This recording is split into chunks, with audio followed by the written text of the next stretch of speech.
We all know that we should talk to our family and friends about our wishes and preferences for end of life and funeral preferences, ways we want to be taken care of, and what happens after we're gone. But maybe you've experienced what we have and what we've heard people talking about is that so often people sort of just are afraid of this. It's got a stigma around it. They're afraid if you talk about death, you're going to die or something like that. People will change the subject. Maybe they'll make a joke. Sometimes they say, why are we even talking about this? And nobody's dying right now. And I don't think it's because people don't care. It's that no one really taught us how to do this. And maybe it feels like it's morbid or it's uncomfortable, or you're ruining your time together. Like some of us don't get invited to dinner parties To anymore, dinners right? anymore. That's right. That's right. Yeah. And it's awkwardness and discomfort because it's always going to show up and surprise us. Yeah. Unless we talk about it. And so, we have seen the role models around us when nobody talks about death until somebody's actually died or dying. And it's right after in the work, the heavy lifting of trying to take care of the crisis that just occurred comes up. Yeah. And, it is very heavy and it feels very frightening for folks. But we're here to offer you a different path. You have the ability to approach this whole like life event very differently. You Yeah. can do it casually, early, and with intention. And it stops being the big crisis, the big Yeah. death talk at the end of life. It's just another important conversation that you can have, just as though you were like talking to your kids about what they're going to do with their future, Mm-hmm. or how are you going to save for your house, or Yeah. what kind of car would you like? It's planning. Yeah. It's talking about all the pieces that Right. are really important to plan for. Yeah, it's just it doesn't come easily necessarily. It can take courage actually. But in this episode, we're going to cover three specific things. We're going to talk about how to start these conversations, naturally, and we'll have some prompts that we can offer you, some moments that make it easy. What to say when people kind of shut down, when people back off, and how to handle resistance when that comes up. Right, that does come up. And if it gets hard, but not by pushing, but with compassion, and kindness. And then, how to keep it going over time, because it's important. It's not just one and done with this, right? And that's what helps, like, our main goal in our podcast is to normalize, destigmatize this. And what does that is by having this become a regular conversation. So one talk isn't enough, make sure that this is something Mhm. that becomes a part of your ongoing conversation. That's right. So at the end of this episode, you're going to have some simple and, I mean, they're tested. People have said about these approaches can really help take the weight off of these conversations. And maybe it's after listening to it, you will think of ways to open up conversations with your friends and family, and you can begin this planning for the end of life. Because at the very end of this, people really matter. Your loved ones matter, and you love them enough to take care of all these little details.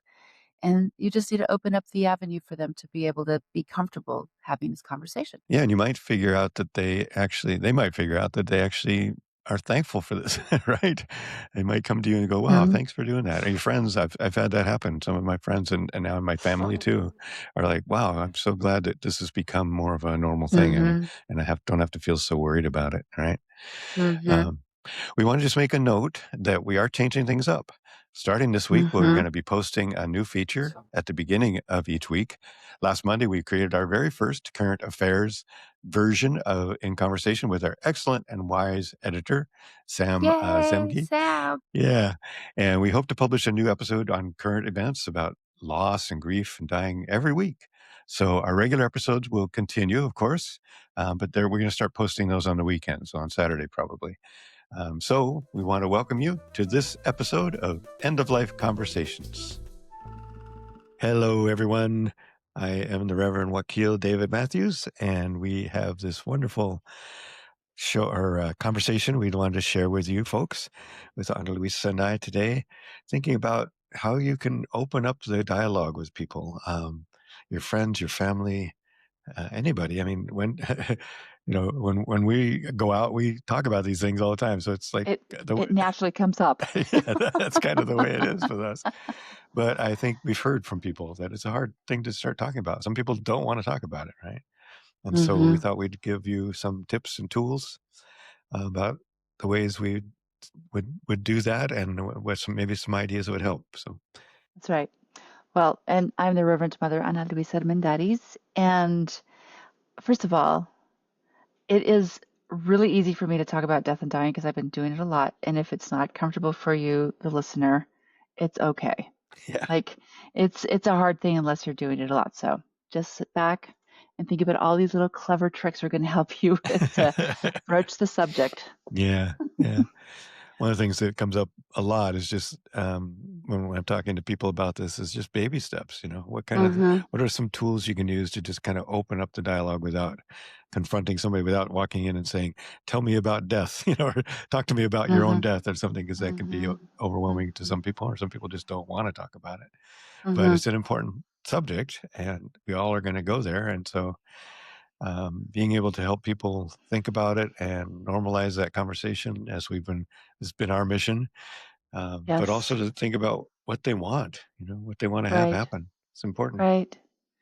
Well, and I was just thinking, I think it's really uncomfortable discussing this topic with family or loved ones, because if you're talking to elder family members and or younger siblings who are potentially going to die sooner than you, I remember that discomfort of like, I have to talk about this, but oof, like, I don't want her to feel bad. And, uh, it is a lot different of a conversation than you have with somebody on an airplane as you're flying to Asia, and Right. you end up something triggers this conversation, and suddenly you find yourself, like, really immersed and able to discuss this because it's a complete stranger, you'll never see them again, Right. and it matters because it's good practice that you've done this, Yeah. and it matters because hopefully you'll find ways to have this very important conversation with those that are really important to you. And I would start out by saying, like, ask a question. Yeah. Yeah. Just a simple question. And What, often, yeah, it's the kind of question is just like, ask them for a story. People love to tell stories, that's you right. know. So ask them for a story about a time they've dealt with loss, Uh-huh. and how that looked for them and how it felt for them. That's kind of an opening. That's one little tool that I've found Uh-huh. is helpful. What are some other ones that you've used that have helped, especially with people who are like you've talked about running into people who are like, no, not going to go there. Um, Yeah, and, I don't press that with folks who don't wanna yeah, talk about it if they're not essential to my day-to-day, right? Like, right. a random stranger who's like, "Ooh, I don't," that's Yeah, yeah, gross, it's weird. But I think, asking a question of what their experiences with loss can be, and sometimes I will get somebody to say, "Oh, I really wanna talk about this with my parents," but they never wanna talk about it. yeah, yeah. And lo and behold, I get asked over for a something. And I will in the conversation, just like, "Oh, how long have you lived here? I bet you've seen a lot of changes. Right?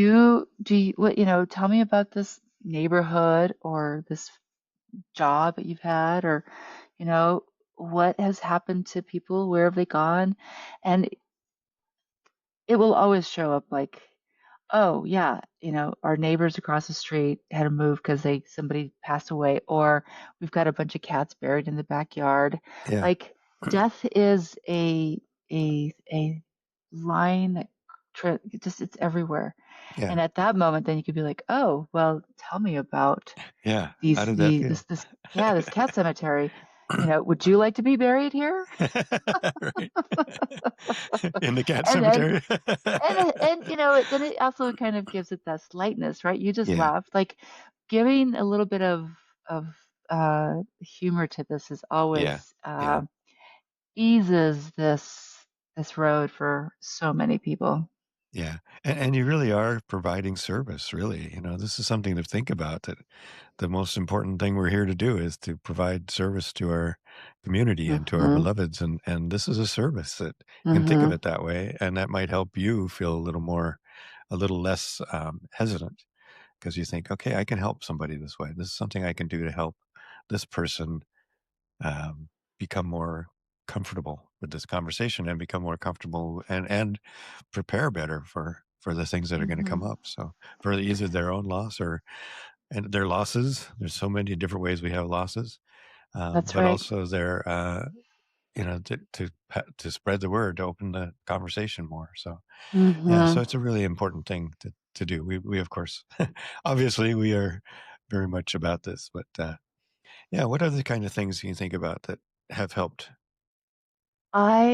Well, let's just hit the movies, right? Like movies Yeah, often have this theme of dying of a loved one in a myriad of ways, right? yeah, yeah.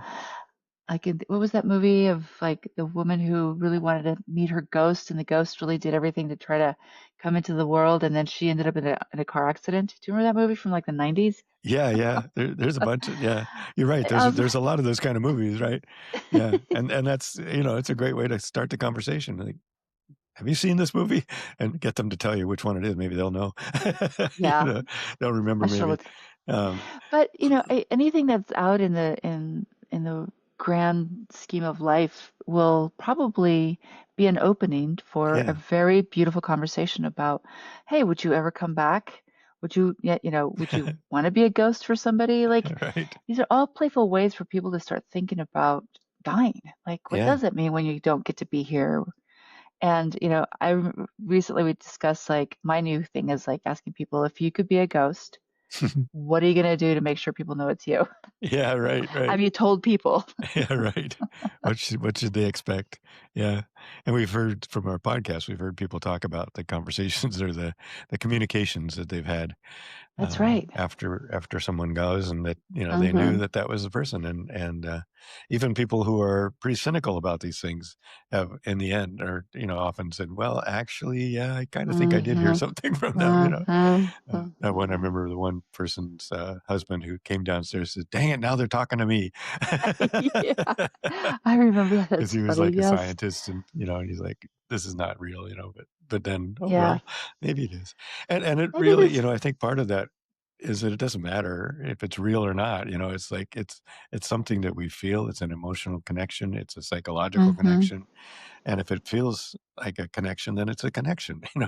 What do we know? Right. We don't. We have very, very limited senses, and we have Right. our own stories that we learn to believe in, and there's a lot more outside of that, than a lot more, a bunch more outside of that Mm, perceptive circle or window than there is in it. So, right. yeah, So, yeah, so giving lots of space to these silly little stories are really also a great way to find out what people are feeling about, maybe they're fearful of ghosts. Maybe and that's, that kind of catapults them into, oh, I don't even want to die, well, and then that's a very different conversation as well. Like, yeah, what are you afraid of?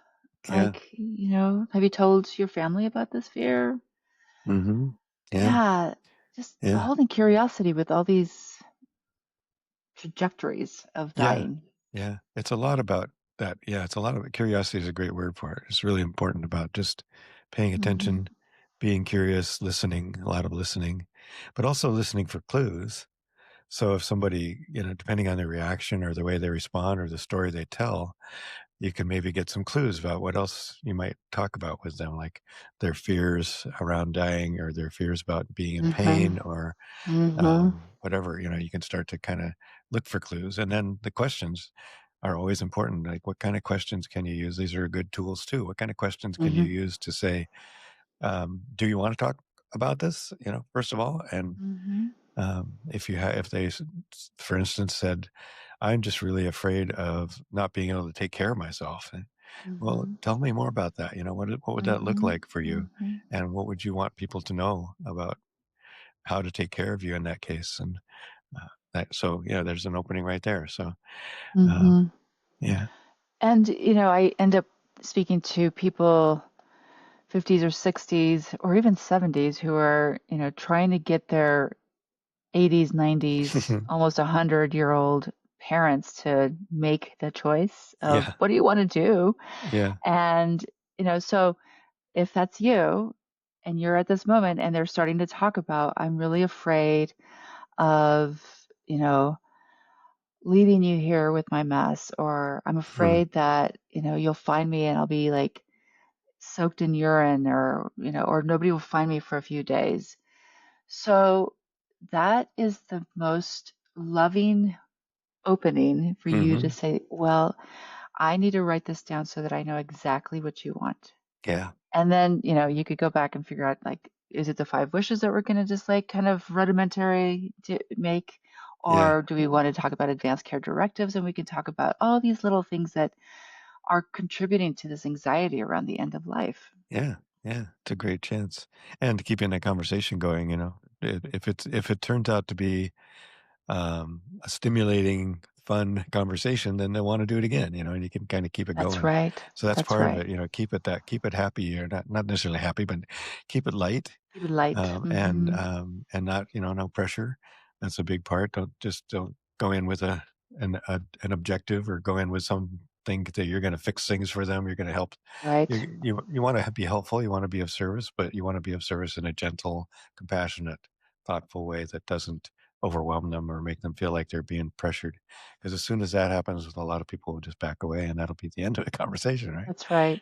Yeah. Well, and as you say this too, I think that, especially if you're in that, age range where you're trying to get your elder parents to discuss this topic, Yeah. it is never too soon to make your own advanced care directive plan. Right. So sharing like, hey, like I did the 5 wishes with a couple of friends, and I'd like you to know this too. Even though Yeah. they're older people and statistically your elder parents will not outlive you, but Hmm. sometimes they do. And it's still important that everybody in the family know the story of what you find important and of value for your life at the end of the days, right? So, Yeah. Yeah. so mom and dad, oh, like you're having this anxiety about not being able to care for yourself. Listen, I worry too. Like, I don't even know what it's going to look like or how long I'm going to live, assuming I'll live a long life. But I've already decided that, if at this time, if something were to happen, this is what I want to set up in place. Yeah. I would like to have this kind of assistance. And do you want to see what you would like to do, or who Yeah. you would like to have help you? Yeah. I would love for you to, just hear all of my folks who will be helping out. Don't make it about like, you should do this. It's like, this is what we could do together. Yeah, that's a great way to do it. Yeah, just having that, camaraderie, and sharing, because you're sharing your own story. Hmm. That's another way to hear people's stories. Like, "This is my story, tell me your story." Hmm. And that's something we can always do more of, but especially around this subject, Right. it's a great way to get this done. And Yeah. also be ready to rein back any judgments or Yeah. deep emotional feelings you might have. Uh, I uh, I remember in my 20s, I was talking to my family about I wanted to be cremated, Mhm. and my parents are very not cremation kind of people. And I mean, as a 20-year-old, this is what you'd expect a 20-year-old to do anyhow. But they were mad. They were like, you can't do that. That's not your, that won't be your choice. They were flexing their age, I guess. But, at that moment, I never spoke to them about these things again, right? Mm, Because it was disparaging. It made me feel like I was doing something wrong for wanting to be cremated rather than being buried. yeah. And so if you're in a situation when, your parent says, uh, I want to die and I want to be immediately cremated and I don't want you to tell anybody else anything, you listen, you like metabolize it with your stories about them, and you're like, okay, like if that is a value for you, Yeah. let's write this down, because at the end of the day, it's about them. Yeah. Yep, It's it about is. each of our desires. Yeah. And there's a balance. We also have heard from people saying, you know, we want to it's important for people to have agency over what happens. at the end of their life and be able to tell people what they want and hopefully have people that will honor what they've asked for. But then some one guy the other day Mhm. said, "But I'm not gonna be here, so I really don't care. Do whatever you Right. want." Right. And in the end, it really is about the people who are left behind. So that's another really good reason to have this conversation because the more they can understand and more they can be on board with you for what you want to have happen, the more you can be on board with what they want to have happen, Mhm. the less likely there's going to be conflicts or issues that are going to Mhm. come up Mhm. between Mhm. disagreeing people. And in the end, it's true you won't be there, and so, uh, but We won't be there. and you've got yeah. I mean, you won't be in a place you can make the decision, so the decision will be made by hopefully people you trust and hopefully in the way you Mhm. want them to be. Um, so yeah, that's important to, as you said. I think that's really good thing to note that just withhold judgment. Don't try to convince somebody Right. that they should do something Right. because you think it's the right thing. Uh, so That's right.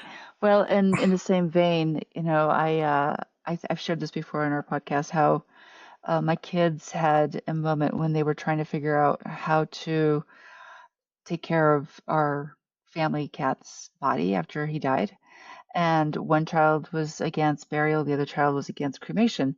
And it occurred to me at that moment that I had always told the kids, like, when I die, you two just decide what you want to do. I yeah, really have no preference. yeah, But I realize, like, it's a disservice to allow them to have to make that choice in this acute moment of grief, yeah, and I would rather just take care of it and think about it, decide, and that way there's no strife. You're not right, making this a situation where there'll be more strife. So again, like if you're talking to your elderly parent and their siblings, it is a really good idea to find out what do they want and do my siblings know?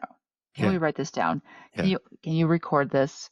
Can I videotape this? Whatever. But just so that all of us can really know that these are your true words. Yeah, and also be there in conversation about is this something you can be a part of? Some people may say, I really don't. I have so much problem with that. I can't have anything to do with that. And you could, Mhm. and then they can maybe say, well, maybe you opt out of Mhm. participation in this because this is their wish, and and I want to honor their wish. So, but Mhm. again, it's just having the conversations ahead of time is the important part. That's And so right. getting these conversations going in whatever way you can are just a great thing to do because it's still going to be fraught. It's still going to be hard because people are going to be in Mhm. grief. There's going to be a lot of emotions, and Mhm. but the more you've had time to get the muscle memory, if you will, Mhm. of what know, what you have talked about, what you plan to do, what you expect to do, what you expect to have happen, the easier it's going to be for everybody at that when it does happen. So That's right. That's yeah, right. So the other way that we have talked about opening up the conversation is you pick up a book and you start reading it. And once you're done reading it, you can just say, "Hey, I just read this really cool book. Have you thought about the end of life?" right. I pulled out two books that make me just giddy with, like, I'm so excited to die. Um, 4,000 Weeks, Time Management for Mortals. I love this not because it's like a end of life kind of piece, but um, we are finite creatures, Yeah. and to live a good life is also to plan for a good death. So I feel like that's a great opening to a conversation you might want to have with people who are living as though they're never going to die, but they will. I Yes, promise. yes, indeed. It is going to um, happen. and then Yeah. the other book I have is Advice for Future Corpses. Oh, yeah, I love that. That's Uh, what a great practical title. a practical perspective on death and dying. And what I really adore about this book, which I have all these notes in here that I should probably go back and read, but the New York Times said, in its loving, fierce specificity, this book on how to die is also a blessed, saccharine-free guide for how to live. And I think that, everybody fears speaking about the Reaper, but it really will make your life richer. Yeah. And you'll get to really enjoy it more knowing that it'll be over at some point. At some point, it's definitely going to be over, right? Yeah, and books in general. We had a wonderful podcast episode with Right. Andrea Warblin Reed. Yeah, There it oh, is. there's her book. Yeah, To See Yourself as You Vanish. Incredibly beautiful book of Yeah. poetry, and this woman wrote this poetry over the last years of her life, and just profound. And her husband and a good friend of hers were on our podcast and told us, Mhm. we've read a bunch of poetry, first of all, which was really excellent, and really, I think, just for me, it was one of the most moving podcasts we did, just because this Yes. poetry was so profound and so deep and so in it, Mhm. into, and then we just know of another Andrea, yeah, that just made a Andrew movie. Gibson? Andrea Yes. Gibson, yeah, talk about that movie. You just saw it. I'm gonna see it probably tonight. So, Oh, yeah. So the title of this is a documentary. It's Come See Me, Come See Me in the Good Light. And it's the last year or months of Andrew Gibson's life. They are the poet laureate for Colorado. uh And I watched it a week ago, and it really did create a lot of small conversations with people outside of the movie venue, actually. But one thing that kept coming with people is like to watch somebody as they're living to die really like uh gave me an insight into who we are in those moments when somebody else is actually going through that, right? Like Andrea's wife was very hopeful the entire time, very like optimistic. hmm And Andrea just, talked about like still staying strong, still getting out and doing things, and still really checking in on her cancer and what was going on and being real about that. And not all of us will have an experience like that, but what I really appreciated about this poet's life is that everything felt like like this beautiful long poem. And hmm being so close to death makes you live. And she said that. They said that. It was very apparent, and I absolutely like. I feel like crying just thinking about this movie. Yeah, yeah. Well, and Mm. again, like the books and the movies, they give you a way to open this conversation. Like, wow, I Mhm. just saw this movie. You want to go, or would you like to go see the movie with me? Or Mhm. have you seen it? What do you think of it? By the way, just to go back and just tell you, if you want to see that episode from Andrea Warblin Reed about the book to See Yourself as You Vanish, it's season 4, episode 17. So recommend that highly. Um, Mhm. Here's another book that, and so my wife and I help to manage a thing called the Grievers Library, which is one of these little mini libraries, but it's all books about grief. And this is one of the books that we're looking at there. It's called Final Final gifts. Gifts, Yes. Yeah. and it's a couple of written by a couple of hospice nurses who have worked in hospice for 20 years, and just this set of stories, just one story after another about what it was like, the gifts that people who are dying can give you and the gifts you can give back Mhm. just by paying Mhm. attention and by understanding them. So again, just that kind of anything like that or anything that in your life, whether it's a book or an experience that you've had, just those are just all ways to kind of open that conversation and say, That's right. or like my dog, your dog, in this case, we just lost our dog, and that's we're feeling really, we're going through all the feels around that. And Mhm. has this ever happened to you? So these are all Mhm. ways that just kind of, again, looking to our own stories and asking to hear other people's stories. Mhm. Just a good way to get the first steps, get the conversation And have opened this up. conversation. Yeah. And it doesn't have to be a one and done. No, hopefully not. It's Yeah. you just kind of it's like kicking a stone down the road, like Yeah. Right. just it's going to change as it goes, and it's going to get smoother and easier for you to talk about this subject. And I think that people who really go into it feeling uncomfortable, the more it's broached, the easier it becomes, the less of a weight on the shoulder that they must feel. Yeah, yeah. I think my experience has been with myself and with my beloveds that they the conversations they did start. My son, especially, I remember the very first time I mentioned this to him, he's like, "Nah, I don't really want to talk about that," you know. Mm. Um, but just over time, because we've made it a normal thing in our conversations, and as you Mhm. and Louisa and her family as well, um, it's they're more comfortable about it, and they're